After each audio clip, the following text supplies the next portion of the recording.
But the blue-collar guy, like me, people in this room, we don't get breaks like that.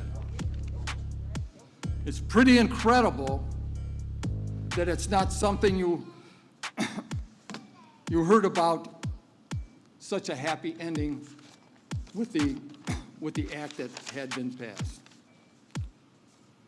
I am a recipient of the ARPA support for multi-employer pension plans.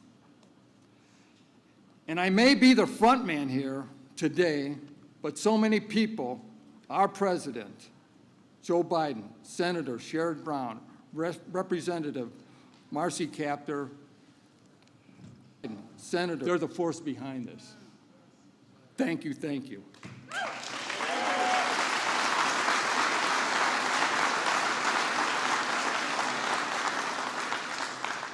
And the hardworking men and women of the American labor movement have worked for so many years. They are the real heroes.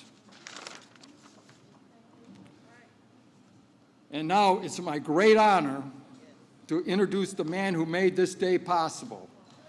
Many politicians promised, dangled, and delayed pension rescue. Joe Biden delivered.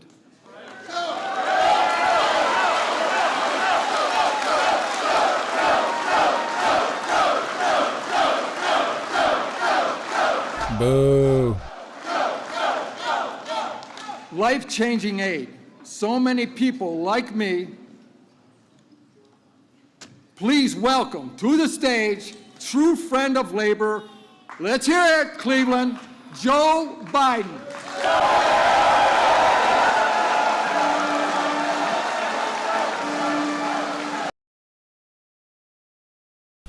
Boo, you suck, old man Walter. What is up, everyone? Please take a second to hit that like button. The more likes that we get in a short period of time, the more people the algorithm will bring into the chat to come hang out with us and see what's going on. So please hit that like button and let me know how you're doing, and happy freedom.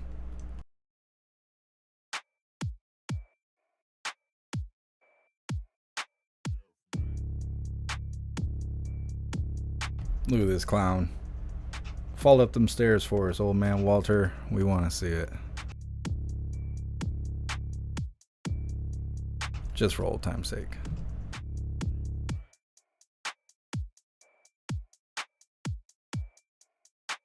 Hello, Cleveland.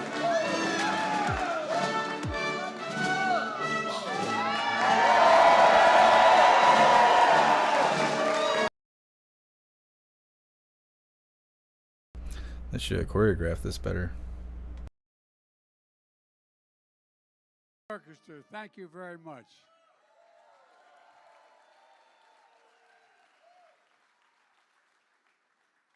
Well, let me start off by saying, I was gonna say it's not muted.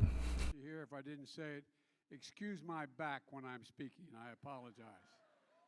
Good Lord, old man Walter, speak up.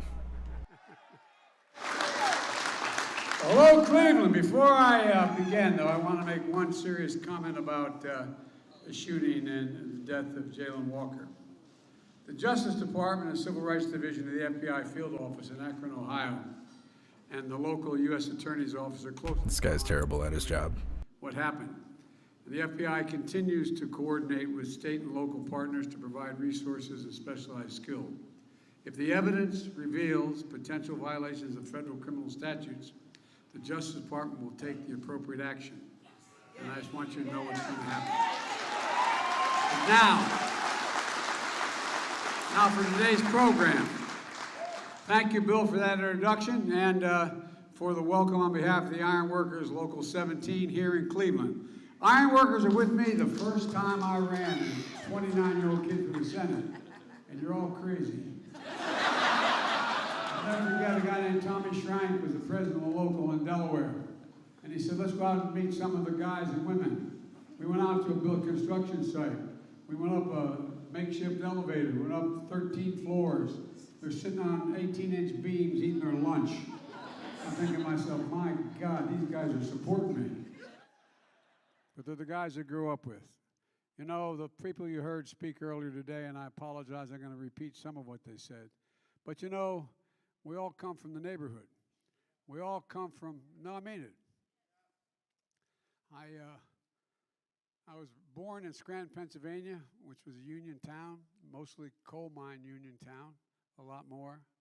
My great-grandfather worked in the mines, was a mining engineer, and everybody. The audio guy needs to get fired. Whoever's in control of the audio for Old Man Walter, he is terrible. Most important word, it wasn't unions, it was dignity. Dignity. Everyone's entitled to be treated with dignity. My dad, then we moved to a little town. When Cole died, we moved to a town called Claymont, Delaware, just across the line from Pennsylvania, where the Delaware River bends. And you know, used to have over 6,000 steel workers. We're steel. It's all gone now, all of it gone. Used to be a company town, literally. The hills were all company stores, company buildings, but it's gone. And the union movement began to just crumble in Delaware and in Claymont. And my dad never belonged to a union, but I say this to the front end. My dad was a salesperson, and he came down from Scranton when Cole died. He wasn't a coal miner, but he worked in sales up there. And I'll never forget, we lived in a 3-bedroom split-level home, like a lot of suburban areas developing in the early 50s, mid-50s. And there were, I think, 38, 40 homes.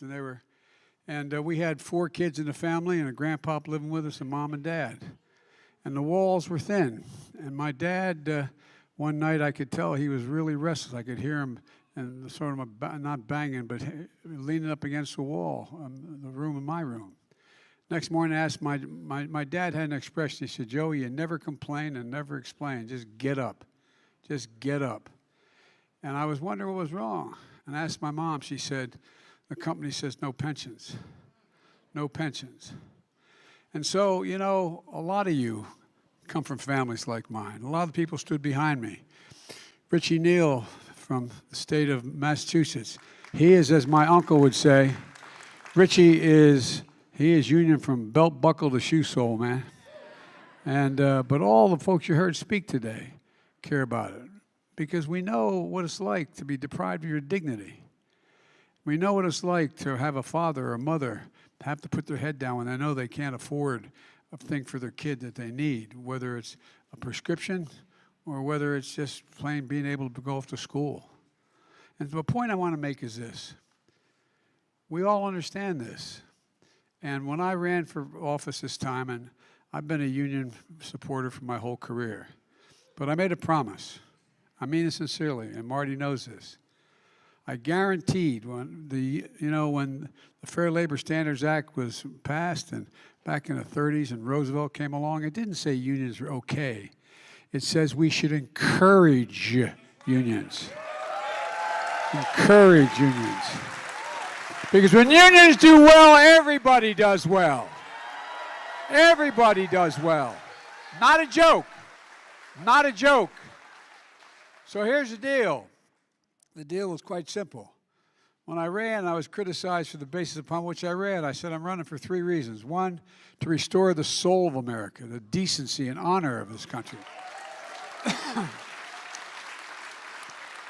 And 2, to rebuild the backbone of the country. The backbone of the country are the working women and men, the middle class. And you know, there's a middle class for one reason: American unions. That's the only reason there's a middle class. Not a joke. That's a fact. Not a joke. Let's get those likes up, hooligans. When the middle class does well, everybody does well. People have a way up, and the wealthy still do very well. So, folks, the 3rd reason I ran was to unify the country. To unify it. That's been the harder part of it right now. No, I'm serious. Because we've become so divided. So divided in this. But one thing we were divided on when we ran. And, you know, I want to thank Mayor Bibb for the passport into the city. But we were divided on unify the question we're celebrating today. And, folks, how about actually having a union guy as Secretary of Labor? Isn't that something? Thank you, Marty. And I know we have a fantastic Secretary of Housing, And urban development, Cleveland's own Marcia Fudge. She wishes she was going to be here. I'm also honored to be here with Senator Sherrod Brown, a great champion of working folks. He really is. He really is. And thank you also for the incredible Democratic members of Congress here. Marcy Kaptur, God love you, Marcy. You are the best. She does it all, unions and foreign policy.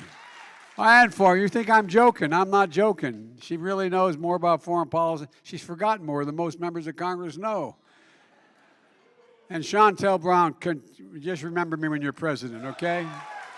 All right? Congratulations. Look, and Richie Neal is not only a strong union supporter and been a great supporter of this legislation, but he's chairman of the most powerful committee in the United States Congress, the House Ways and Means Committee, the guys with the money, the guys with the money. And he's led on labor issues for decades. You know, while they couldn't be here, I also want to thank Senator Tim Ryan, future Senator Tim Ryan,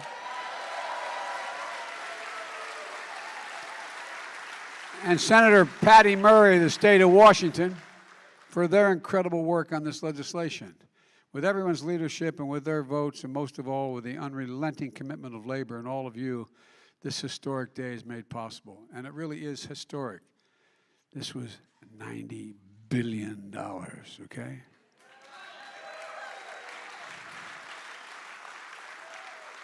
But it is small in comparison to the bailouts of businesses and major corporations and banks.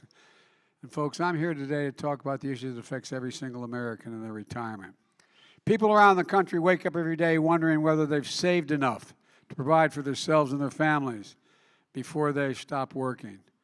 Working a job that provides basic dignity, a good middle-class job you can raise a family on, a job that provides a dignified retirement and will give you peace of mind. Think of all the people, and many of you went to bed at night putting your head in the pillow and saying, am I going to be all right? Is my family going to be all right? Is my wife or my husband or my child, they're going to be okay? He said, put your face in the pillow. Your spouse, the home, and your community you worked and lived for your whole life. But the reality is, for so many people, the goalposts keep moving. Unfortunately, that's probably Trump calling me. If that, I'm not lying. I hear that sound there. Unfortunately, this happens to people who need it most, working people in this country. A lot of politicians like to talk about how they're going to do something about it. Well, I'm here today to say we've done something about it. And I've kept their promise. Come on, man. I campaigned to restore the backbone of this country, the middle class and unions, because I know this. The middle class built America, and unions built the middle class of today. I'm keeping a promise one of the most significant achievement union workers and retirees have received in over 50 years, and that's not hyperbole. For years and years, union workers have been driving trucks from factories to stores, bagging your groceries, constructing the buildings, bridges, roads we need, and so much more. The ironworkers, bricklayers, carpenters, laborers, plumbers, truck drivers, musicians, I might add, food workers, and so much more. And with each paycheck you earn, their employers put money into their pension plans. These workers work hard today to secure retirement for tomorrow. That's what it's all about. Now, a lot of businesses aren't able or willing to run their own pension plans. And in some industries, workers are employed by several different employers over the course of a year or longer. For example, we see that in transportation, construction, and entertainment.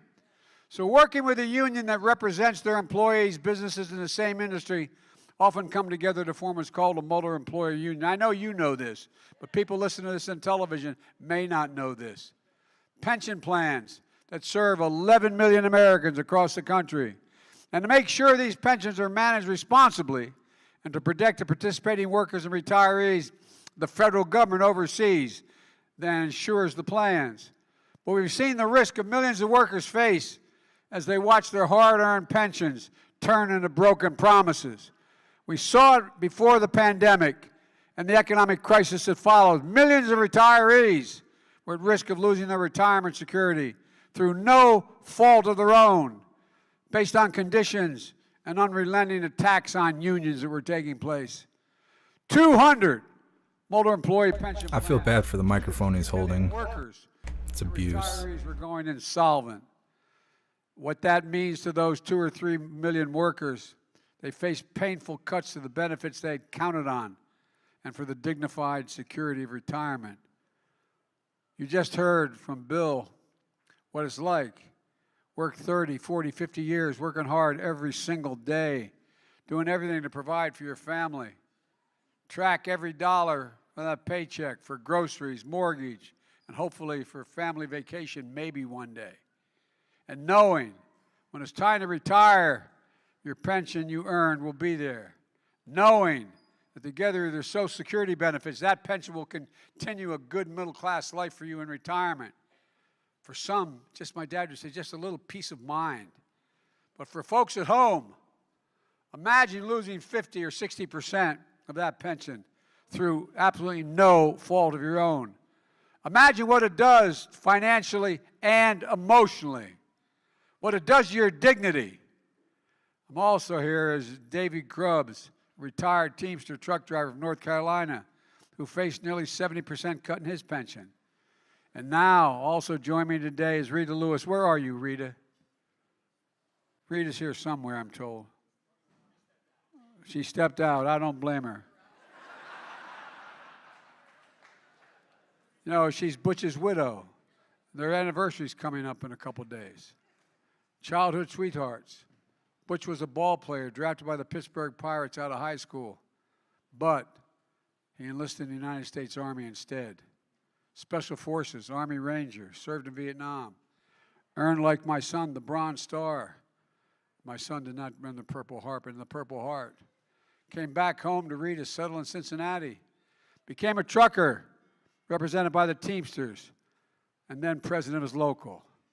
Known as an honorable, honest, and decent labor leader, Butch faced severe cuts in his pension, and he became a fierce advocate of protecting the pensions of his fellow workers.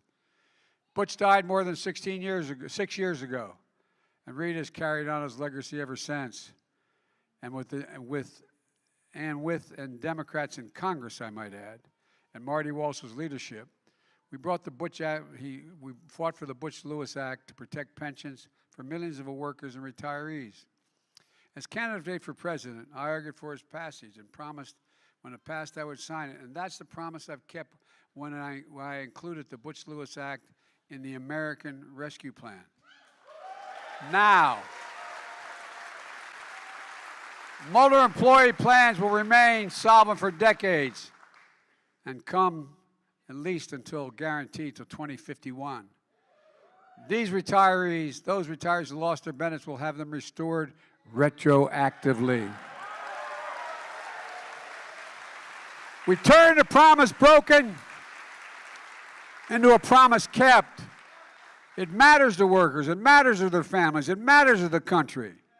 You all remember what the economy was like when I was elected, a country in a pandemic with no real plans how to get out of it, millions of people out of their jobs. Families in cars, remember, backed up for literally miles, waiting for a box of food to be put in their trunk. Just a box of food to be put in their trunk because they didn't have enough to eat. The previous administration lost more jobs in its watch than any administration since Herbert Hoover. That's a fact. All based on failed trickle-down economics that benefit the wealthiest Americans and hit the middle class and working people the hardest. But we came in with a fundamentally different economic vision, an economy that grows from the bottom up and the middle out. It's good for everyone because when the middle class does well, the poor have a ladder up and the wealthy still do very well. And that's why we designed the American Rescue Plan based on the belief that a recovery should help all Americans prosper.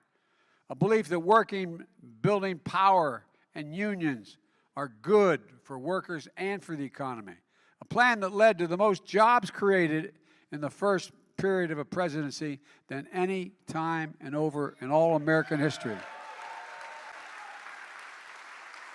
And we've seen in the past how economic crisis can leave so many Americans in tough straits for years, sometimes for the rest of their lives. Economists call it the scarring effect, the lasting bad effects of economic hardship, including folks unemployed for a long time. Remember when we started this, a lot of people were equally as qualified, but they've been unemployed for 8, 10, 12 months. They wouldn't even be considered. 2 people put in an application. The person may be more qualified, been employed out of work for longer. It's called the scarring effect. People not able to get back to work, period. Well, we changed that. And young people who faced a weak labor market, they're back. Losing a big part of your income late in life, that's a scar, though, that doesn't heal. Well, not this time. Long-term unemployment and youth unemployment dropped at a record pace. With today's actions, millions of workers will have the dignified retirement they earned and they deserve. He's just blowing that mic out. It's killing me. It's forceful. You can tell there's no consent. And folks, let's be honest. I'd love to tell you everyone that here that this policy that honors hard work and ensures dignified retirement was universally supported regardless of political party. But this is an important point, and it really matters. Unfortunately, that's not the case. Not one single Republican. This is what I'm talking about. Not one single solitary Republican voted for the Butch Lewis Act or this legislation.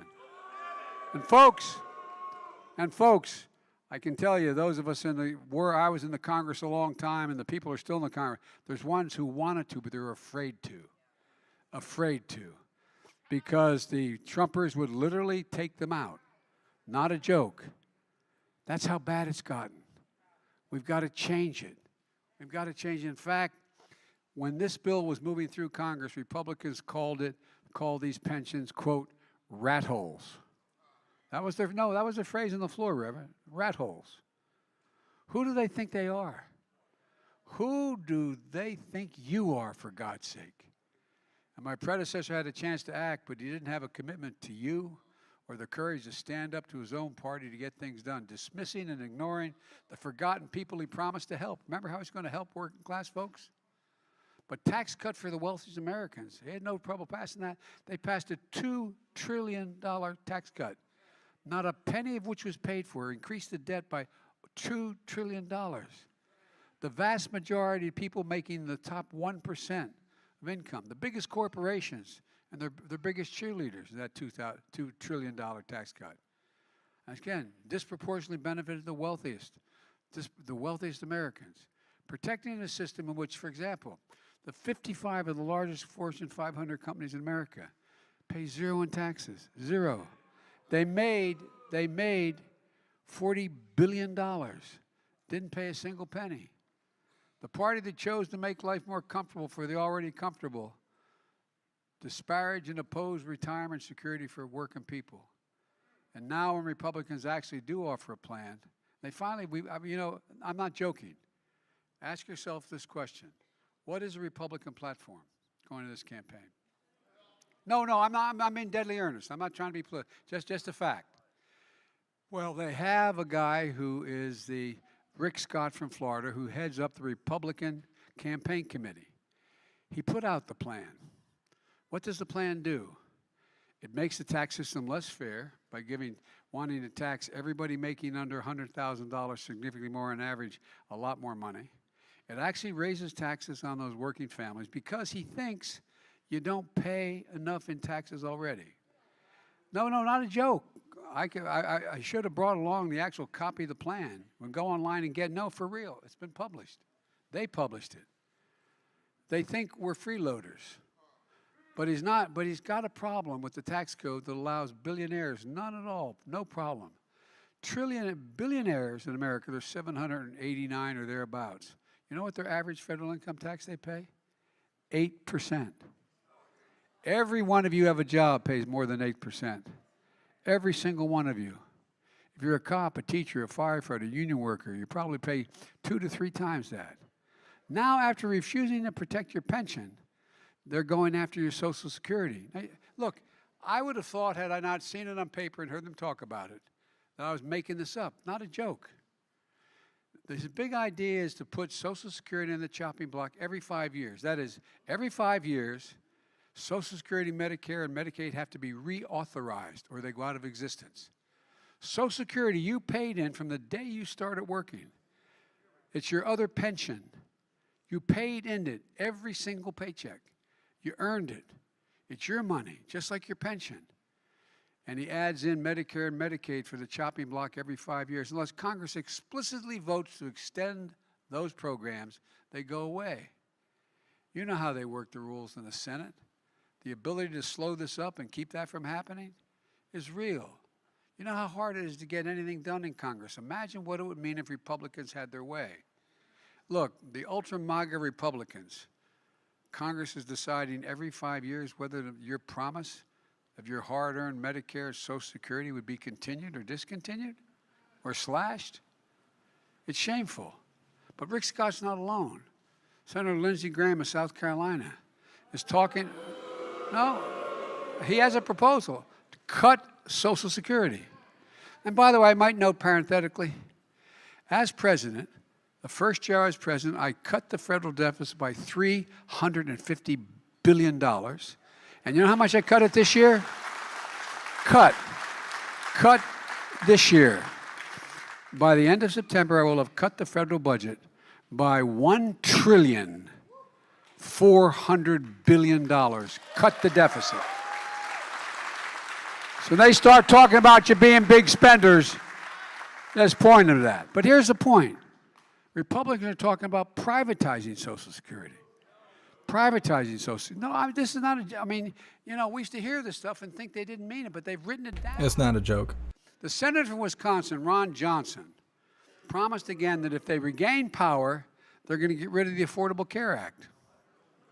What does that mean? It means that any of you who have a pre-existing condition will automatically lose insurance because the insurance company will be able to, right now, because of the Affordable Care Act, no one can be denied insurance because they have a pre-existing condition. It's the only thing that, no. And by the way, we're talking 90 million people with pre-existing conditions. Gone. Gone. They tried to do it about 17 times under Trump. We're able to stop them. But folks, this is a different world. I don't know where they live. No, I'm not joking.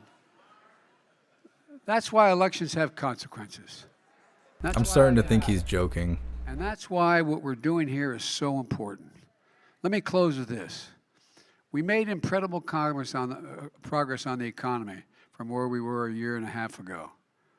We got a long way to go because of inflation, because of I call it the Putin tax increase.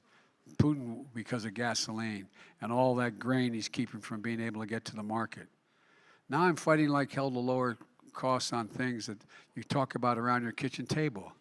My dad used to say, at the end of the day, it's just when you sit at that table, do you have enough money to pay for everything you need? Not a lot over. Do you have enough money to pay for everything you need? Well, Republicans do nothing to obstruct our efforts to lower your gas taxes. I propose that. I've asked the Congress to eliminate the federal gas tax for the next, as long as this crisis goes on. Lower food prices, lower health care costs. Hopefully soon, lower your prescription drug costs. By the way, you got a Republican leader in the United States Senate. I was able to work out something with Intel. They're going to provide for over 7,000 jobs in this state out of Columbus. Making computer chips. Well, there's another bill that if we get it passed, and my guys are working like hell to pass it, it'll create another $100 million in investments in Ohio, creating more jobs. But you know what? You know what the Republican leader is saying? If, in fact, we pass the law that says Medicare can negotiate drug prices like they can for the military, if, in fact, we pass the plan that says we're going to raise taxes on multimillionaires so they start paying their fair share, he's going to block the passage of the legislation that will provide for another $100 billion invested in this state. Folks, this is not right. This is not right. And that's why this election is going to be so darn important. The key is that we just have to remember who built this country.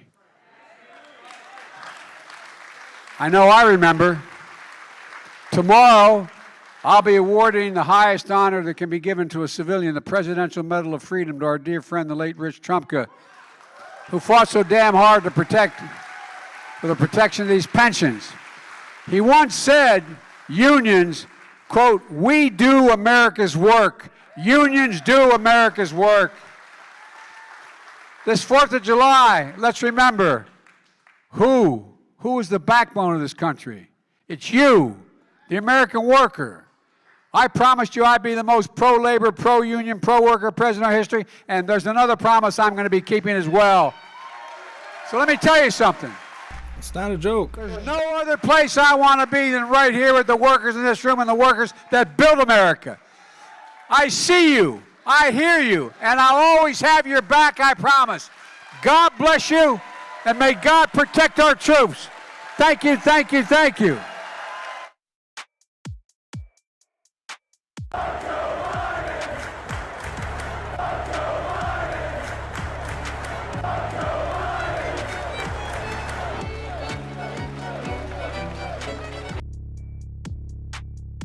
So they muted his mic, and then they just played some generic ass music right over it. That was something. You guys seem like you had a good time. Really enjoyed Old Man Walter's speech. All we know for sure is it's not a joke. Let's get ready for the Pledge of Allegiance. While I am getting everything set up, please take a second to find the Linktree link in the description. Follow me on everything listed there, all the social medias there, all the live streaming platforms, Hooligan merch, everything. Follow me on everything. Let's get ready for the Pledge of Allegiance.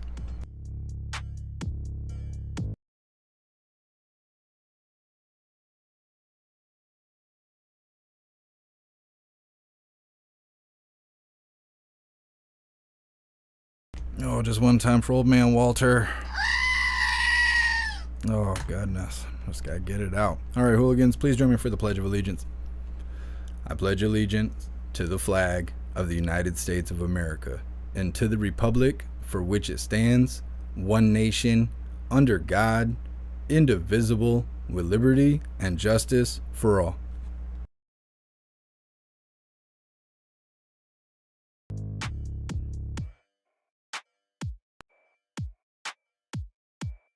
All right, hooligans. Well, that wraps it up for now. I don't know what else is going on today. I know the convoy's got something going on. I've heard all kinds of stuff about the convoy, but when I seen the live, there wasn't anything happening. It had already happened. So, I don't know. I know there's information about that circling around. I'm pretty sure that Oreo Express is on the scene, WYSIWYG and all them. I don't know if we're going to cover that or not. We will see. Also, I haven't been hearing much protesting about what happened in Ohio, I think it was, with the guy that got shot by the officers. It was like big night of protesting, and then I haven't heard anything since. So we will see. If anything pops up, we will go live. Big shout out to everyone that made donations, joined the membership program, or purchased any merch. I appreciate all of you, and I would not be able to do this without you. So thank you so much for all the support. I will see you guys on the next live. Until then, stand tall, shine bright, and that's a wrap.